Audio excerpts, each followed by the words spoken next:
Okay, to answer question 17 on page 303 from the Advanced Algebra 2 homework, it says that the vital statistics, it says the data at the right indicate that the life expectancy for residents of the United States has been increasing, and it wants us to take this data, plot it, find a quadratic model, find a cubic model, and then the graph each and determine which one fits best.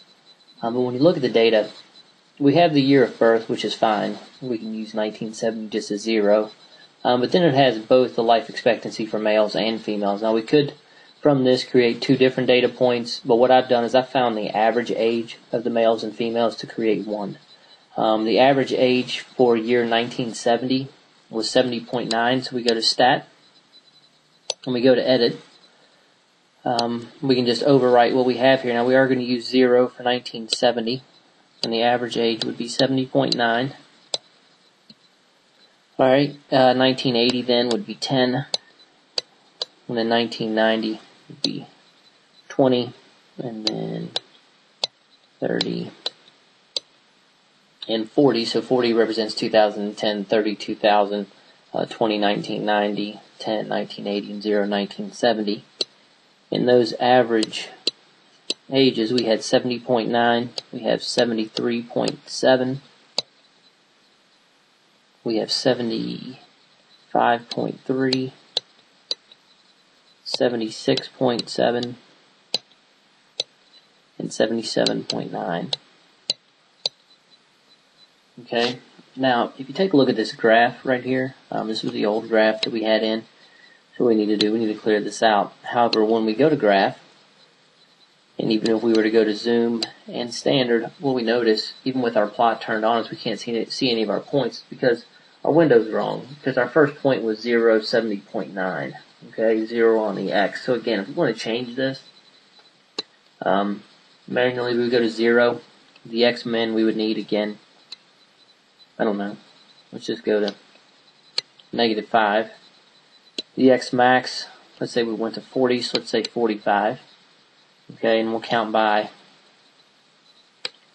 tens. Okay, for Y, the lowest we had was 70.9.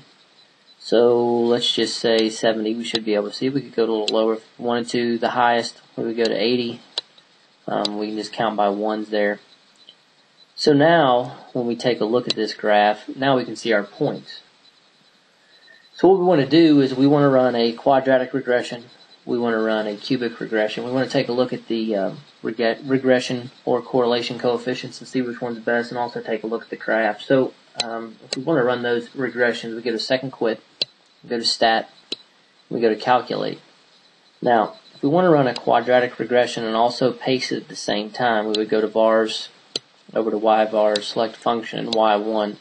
So what it's going to do is it's going to paste this into Y1. Okay. And what you notice here, we have a very strong correlation coefficient of 0.996. Okay, I'm going to jot that down just so I remember it, 0.996. But if you look here, and you can't see this on your calculator, what we see is we see the graph of this quadratic equation, and it fits really, really well. So I would guess that's going to be much closer. However, we need to go ahead and see. So we'll go to Stat, we'll go to Calculate. This time we'll run a cubic regression. We'll do the same thing, however, instead of putting it under Y1, let's just put it under Y2. So we can take a look at both of them at the same time. Alright, now actually, what we have is we have a regression coefficient or correlation coefficient of 0.9995. So in all actuality, this is a better fit. If we wanted to take a look at either one of these separately, we could turn one off at a time, and what we'll see is how well this cubic would fit. It actually does fit better than the quadratic. Or what we could do is we could come and we could turn this on. I don't know that this would help because now it's just going to look solid. But now when we graph it, you can see both of them at the same time.